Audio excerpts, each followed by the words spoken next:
The project is called Visual Voices, and it's an opportunity for the children to tell their stories through imagery.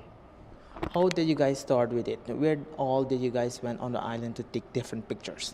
First of all, it started back in 2015 with a big thank you going out to Clifford Rosa in Rancho, because he's the one that helped us with the pilot project to begin with in 2015, and a lot was learned, a lot we keep, and some of the things we changed to make it a bigger and a better event. So it started there.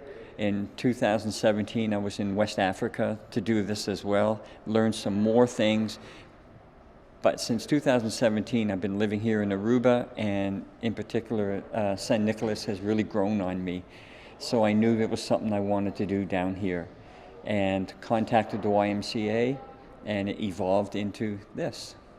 How did you guys think on different ideas, and what is the meaning you guys are bringing out through the pictures? Good question. For us, the children have a voice. They have experiences. They have had opportunities, good opportunities, bad opportunities, celebrations, a chance for them to begin to learn and have life experiences that through photography, through being able to learn how to use the camera in manual settings, they're able to express some of this through their imagery. Last but not least, you have an invitation for the community of Aruba, especially from San Nicolas, to come and see all the paintings this upcoming weekend. Yes, from 7 o'clock to 9 o'clock on Saturday, April 9th. It's open to the general public, and looks like all the children will be there as well. They are there on tomorrow night, on the 8th, but it's closed to, by invitation only, so that we can have a big celebration with the children and their families.